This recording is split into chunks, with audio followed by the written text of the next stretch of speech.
Assalamualaikum warahmatullahi wabarakatuh. Salam sehat RSSA.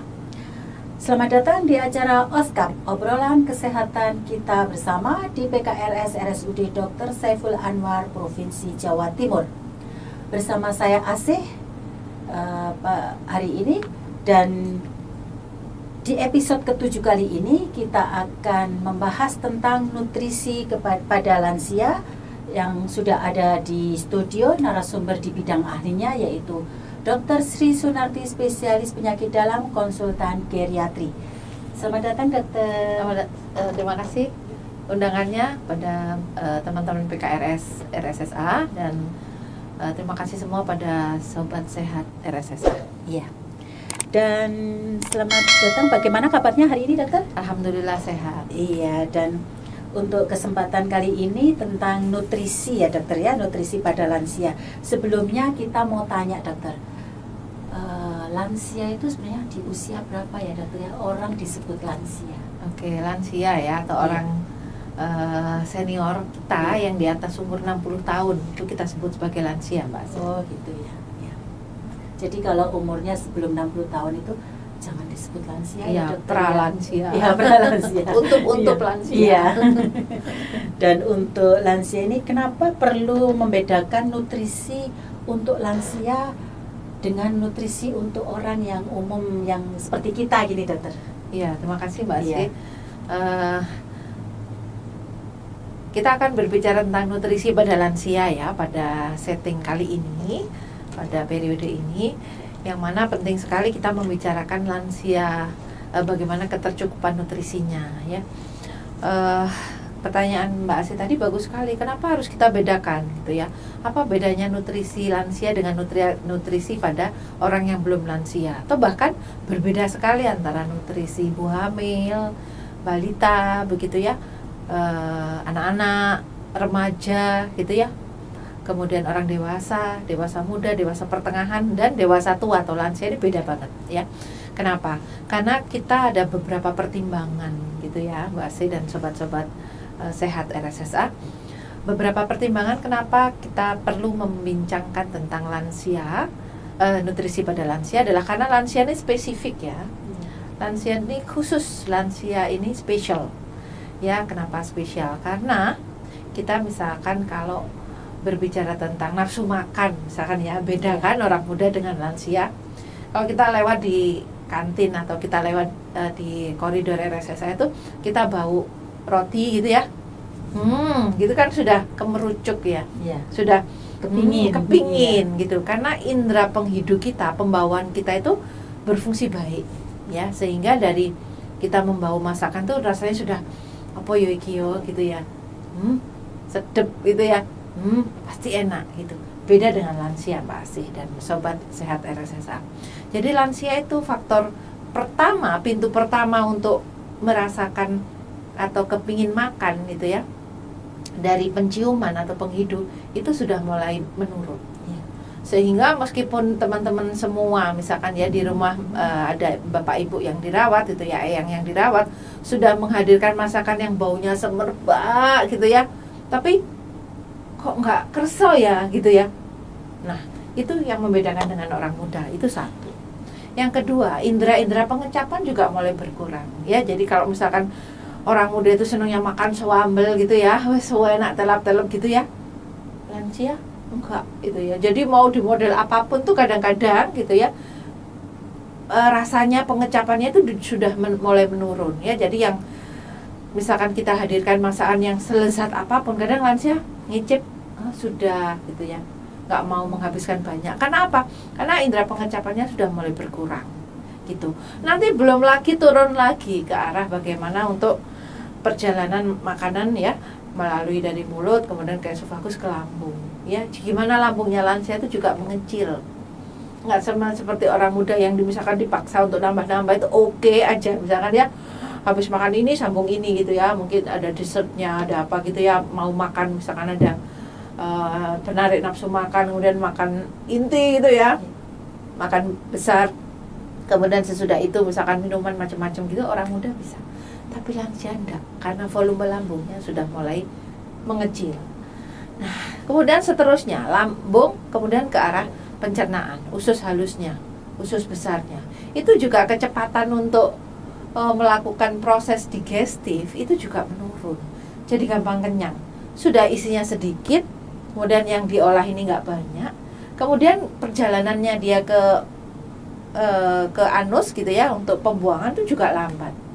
Jadi maemnya nggak banyak, gampang kenyang, kemudian cepat penuh, dan pembuangan ke belakang juga nggak seberapa lancar karena mulai melambat untuk perjalanan di usus. Itulah, jadi kita perlu untuk membicarakan kasus-kasus nutrisi ini pada kelompok yang spesial ini, karena penting sekali, berbeda dengan orang umur sebelum-sebelumnya gitu ya.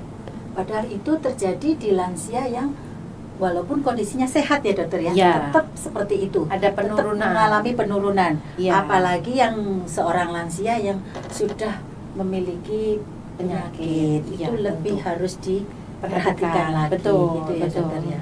Jadi memang betul Mbak Asih. Jadi Iya. lansia yang sehat pun ada penurunan fungsi, meskipun tidak selalu ya. Iya. Artinya tidak selalu itu semua lansia pasti menurun, tidak ya, tidak. Tapi sekali lagi secara sunatullah, secara alamiah memang sama Ada Allah penurunan. dikurangi untuk kenikmatannya, gitu ya, meskipun tidak semuanya. Nah, tadi Bu Ase juga betul sekali. Kalau dengan penyakit gimana? Dengan penyakit lebih-lebih lagi ya. Artinya kita memberi kebutuhan, kita memberi perhatian yang ekstra karena beliau berkebutuhan lebih. Karena memang di satu sisi penyakit kronis itu memang mempengaruhi pada nafsu makan lansia. Jadi ada istilahnya zat yang anoreksogenik gitu ya, yang memang menghambat nafsu makan pada lansia, yang membuat tidak nafsu makan gitu ya. Secara mood pasti orang sakit itu tidak seperti orang sehat ya, Iya. yang Kita yang istilahnya masih muda istilahnya ya dok ya, Iya. itu aja kalau sudah kena sakit aja selera makan berkurang, apalagi yang sudah lansia dok. betul. Jadi yang muda saja, yang sakitnya maaf cuman flu saja gitu ya, itu mau makan tuh udah nggak ada rasanya, udah males gitu ya. Apalagi pasien dengan penyakit kronis gitu ya, pasti nafsu makannya menurun ya, males secara mood ya, secara psikologis juga terganggu gitu ya. Belum lagi nanti juga kondisi untuk pencernaan juga terkait dengan penyakit-penyakit yang lain juga tidak se-fit dalam kondisi tanpa penyakit. Dan kadang lansia itu kan dari segi psikologisnya juga beda ya dokter ya. Ada umpama istilahnya gini dokter, ada lansia itu, aku kalau enggak makan ini enggak mau karena seleranya hanya ini, dan kalau terus diikuti karena memang kalau yang lain dari menu itu kurang selera dokter, Iya. akhirnya dituruti makan itu terus. Kalau terus jangka panjang ada resikonya enggak dokter? Iya. Jadi kita ada namanya food preference ya. Food preference itu bahasa asing, bahasa kitanya itu enake maem opo gitu. Enake maem opo itu kalau lansia beda dengan orang muda ya. Iya. Apalagi kaum milenial sing gawene dolen ketemu street food sembarang kali ya, ada Iya. takoyaki apa aja sembarang kali sak ketemunya. So, ya. Iya. Tapi orang tua itu ndak mudah untuk untuk beradaptasi dengan makanan-makanan yang baru. Apalagi kalau sudah pertanyaannya, iku gawe micin enggak?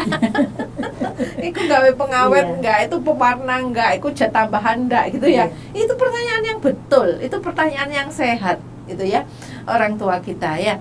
Jadi preference foodnya lansia itu beda dengan orang muda ya, apalagi yang tadi kata Bu Asir, wes ikut tok. Iya, karena mungkin zaman dulu itu nggak banyak variasi makanan, dan justru itu pada umumnya adalah makanan yang sehat ya enggak? Iya. Yang nggak perlu proses yang habis dibentuk, kasih pengawet, masuk kulkas, frozen food, kemudian di kulkas lagi, kemudian diedarkan lagi, nanti diedarkan di rumah belum tentu dimasak, masuk freezer lagi, nanti terus habis itu dimasak cuma separuh, wis kadung di luar, kelupaan naruh di freezer, masuk. Nah itu kan nggak sehat ya. Artinya mungkin bakteri mungkin tumbuh di dalam kondisi yang tidak optimal. Kemudian proses yang terlalu lama itu pasti ada bahan pengawet, pasti ada natrium tambahan, belum MSG, belum pengawet. Nah itu juga sesuatu yang secara kumulatif tidak baik. Jadi preference food itu memang pada lansia di satu sisi memang preference-nya adalah makanan sehat. Di satu sisi memang variasinya yang mungkin kurang. Artinya tidak seperti orang-orang sekarang yang terampil gitu ya, terampil untuk membentuk makanan yang dibentuk jelly lah, yang dibentuk apalah gitu ya. Kan kreativitas makin berkembang ya. Memang lansia agak kekurangannya adalah di itu, di variasi ya. Ya. Dan apabila untuk nutrisi yang harusnya asupan nutrisi untuk lansia tidak kita perhatikan, itu resikonya apa, dokter? Ya, resikonya malnutrisi ya. Terutama di sini malnutrisi itu kalau kita bicara per definisi itu ada malnutrisi yang gangguannya itu lebih, Ya. sehingga berlebihan nutrisinya atau gizinya berlebihan, ada yang kekurangan. Nah, risiko yang paling sering pada lansia ini adalah malnutrisi yang kekurangan. Ya. Nah, dimana kalau lansia itu nutrisinya kurang, ya dalam kondisi sehari-hari beliau itu, lansia kita, orang tua kita itu harus mempertahankan fungsi fisik tetap seoptimal mungkin beraktivitas, dan kemampuan untuk imunnya harus tetap baik untuk menahan pada risiko infeksi barangkali ya, atau pada baseline penyakit yang barangkali sudah ada yang memang butuh tubuhnya harus tetap fit. Juga kebutuhan nutrisi baseline di dasar ini juga berguna untuk lansia dalam kondisi stres ya, dalam kondisi akut, misalkan perioperatif, dalam kondisi infeksi akut yang beliau itu memang harus dasar nutrisinya harus bagus. Nah, di saat lansia dasar nutrisinya kurang bagus atau malnutrisi yang cenderung underweight ya, undernutrition, ini kita butuh waktu lebih banyak untuk mengoptimalkan kondisi sebelum misalkan butuh tindakan, misalkan operasi, butuh tindakan, misalkan butuh prosedur-prosedur yang membutuhkan kondisi harus fit ya. Jadi ini memang suatu kondisi yang butuh untuk persiapan kalau lansia kita dalam kondisi malnutrisi, terutama yang gizinya buruk atau gizinya kurang. Untuk kebanyakan kasus itu gini, dokter, lansia mungkin ada anaknya yang tinggal serumah, mungkin bisa ada yang diperhatikan ya, dokter ya. Kalau ada lansia ini benar-benar berdua mandiri, dok, nggak mau ikut anak, nggak mau ngerepotin anak, lah kemungkinan untuk menjaga nutrisinya kan sulit ya, dokter ya. Itu untuk memberikan edukasi istilahnya, tapi kalau kita ngasih harus makan ini nih kan kayaknya kesannya menggurui gitu ya, dok ya. Yeah. Biasanya lansianya nanti tersinggung, aku kok nggak boleh makan ini gitu. Itu bagaimana solusinya, dok? Iya. Jadi kalau ada pasangan lansia tinggal di rumah sendiri ya. Berdua, ya. Nah, kalau masih ada keluarga atau Iya. anak-anak, itu memang lebih baik anak-anak itu yang mengerti kebiasaan daharnya orang tua itu memang sebaiknya ngirimi. Oh, gitu. Mbak Ase ya. Iya. Misalnya mau berangkat kerja mampir Mampir ya. iya. Misalkan, Bu, jangan bayem, misalkan ya, dadar jagung tak paringi orang, senengane ibu. Idahar ya, Bu. Nanti sore pulang kerja, misalkan nyempatkan orang arik bikin sedikit, sore kirim lagi. Itu untuk memastikan bahwa yang didahar cukup nutrisinya, variasinya bagus, dan memastikan ada keluhan apa di hari itu. Apakah beliau baik-baik saja? Itu penting. Itu kalau masih ada keluarga sebaiknya tetap bisa kontak untuk maringi sesuatu yang bisa didahar. Nah, kalau misalkan tidak ada keluarga, tidak ada support family, tidak ada anak-anak, misalkan jauh, bagaimana? Sebaiknya gitu ya, ada putra-putra yang masih memberi perhatian. Misalkan ibu tak catering yo, enggak, ibu seiso masak misalkan ya. Dilihat saja variasi makanannya tadi. Apakah cukup variatif? Apakah misalkan hari itu cukup waktu untuk memasak? Kalau misalkan variasinya kurang, boleh ditambah susu, boleh sekali-sekali catering, misalkan seminggu 2 kali, misalkan meneng-menengan aja, misalkan bayar siapa di situ, bude tetangganya, bude nyuwun tolong ya bude, misalkan seminggu 2 kali masak no senengane ibu. Apa ya mas senengannya, misalkan lodeh tewel, oke. Hari ini lodeh tewel, nanti seminggu 2 kali, besoknya lagi misalkan lodeh manisah misalkan ya, sama apa, sama pepes, sama apa gitu, untuk memastikan bahwa ada yang jenguk di rumah itu kondisinya baik-baik saja gitu ya. Pastikan nggak ada sesuatu yang membuat cedera di rumah, misalkan kok rumahnya lama nggak dibersihkan, kok misalkan kotor, misalkan segala macam tuh ada yang bantu misalkan mengoptimalkan untuk observasi, untuk melihat kondisi rumah meskipun putra-putra nggak ada di rumah, tapi ada yang dibayar gitu ya. Kecuali kalau mandiri dan sehat, Bu Asih, itu bukan merupakan sesuatu. Jadi diberi kebebasan beliau untuk masak apapun. Misalkan kesel masak, ibu tak tumbas, monggo. Karena dengan memberikan otonomi pada orang tua kita, itu membuat bahwa beliau merasa masih mandiri, merasa masih dihargai karena punya pilihan-pilihan, opsi-opsi. Kemudian memberi kepercayaan pada beliau untuk percaya diri. Itu penting sekali kalau beliaunya mandiri dan sehat. Tetapi kalau sudah mulai ada keluhan, pastikan bahwa kebutuhan dahar, diet, jumlah, jenis, jadwal beliau tercukupi. Ya. Kadang gini dokter, seorang lansia itu kenapa sering sekali jatuh ke malnutrisi? Apa karena memang dari organ tubuhnya ini yang tidak mudah menyerap makanan, atau karena memang pola makannya yang tidak sesuai dengan usianya gitu ya dokter ya? Ya, banyak sebabnya Bu Asih. Tadi dua yang disebutkan tadi betul.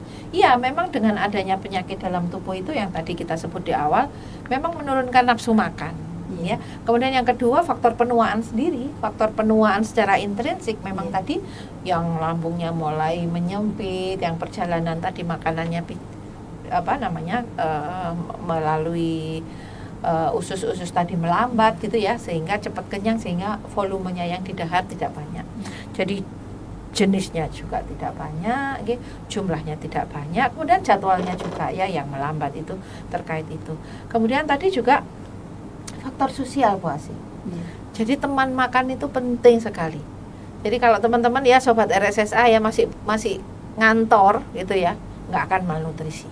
Karena pasti ono koncone sing disenggol. Ayo golek maem gitu kan? Iya, saling mengingatkan. Saling gitu mengingatkan. Karena koncone gak maem diet ta gitu ya, malah diunen-uneni gitu ya. Atau gampang-gampangan nih misalkan ya. Ayo sesuk yuk potluck gitu ya, sopo nggawa apa gitu ya, ada yang bawa nasinya, ada yang bawa lauknya, ada sing sambelan, ada sing kerupuk gitu ya. Karena punya teman, karena ada peer, ada teman yang sebaya ya, ada teman kerja. Kalau lansia, kalau masih ada pasangan, ya pasangannya tidak ngomong. Kalau pasangannya gerah, tidak memungkinkan untuk komunikasi, Pak dahar opo, Bu, ayo metu golek apa sing senengan ibu. Kalau nggak ada yang bisa diajak komunikasi, kalau nggak ada yang diajak keluar, gitu ya. Kalau ada putra, rek putrane cedek, rek putrane serumah, masih ada yang dijawil, kok ibu pingin iki sih Nduk, kok ayah pingin iki sih Nak, misalkan ya, gitu. Kalau semua sumber daya itu semua nggak ada, kira-kira. Maka faktor makan itu faktor sosial, Mbak Asih. Jadi kita mengingatkan semua ya pada sobat RSSA yang punya orang tua di rumah, ditawari orang-orang, ditawari orang rumah, ditawari orang tua kita itu untuk dahar, untuk kalau perlu sekali-sekali keluar, ya untuk membuat beliau-beliau itu terstimulasi dengan kegiatan sosial, ya. Kemudian sekali lagi harus ada teman memang, ya. Kalau kita maam sendiri itu kita bayangkan ya, maam dewean dengan maam ada teman gimana rasanya? Pasti beda ya. Orang tua kita juga gitu ya, wis kan koncone gitu ya, kangen, atau mungkin nggak ada yang didahar, itu ya nggak ono uang untuk beli, nggak ada keluarga yang disambat gitu ya. Arepe sambat pun sambat nang putra kok yo sambat gitu ya. Banyak faktor sosial ya yang perlu kita pertimbangkan pada lansia kita. Salah satunya adalah teman makan. Jadi kalau kita di sekitar lingkungan kita ada lansia, kebetulan anaknya berjauhan ya dokter ya, mungkin kita bisa juga ikut care atau perhatian ya dok. Ya mungkin hanya sekedar menyapa atau mengingatkan, Oma sudah makan belum, atau kayak gitu ya dokter ya. Betul. Ya. Jadi biar ada interaksi, ada yang istilahnya ada yang memperhatikan gitu ya dok ya. Iya betul. Ya mudah-mudahan Mbak Asih nanti dengan kebijakan pemerintah yang makin bagus ya, termasuk Kementerian Sosial, akan semakin banyak biaya permakanan untuk lansia yang tinggal sendiri ya. Dan di Kota Malang ini sudah Mbak Asih, jadi ada rantang lansia ya untuk lansia yang tinggal sendirian, dari Kota Malang memberikan kayak catering gitu ya.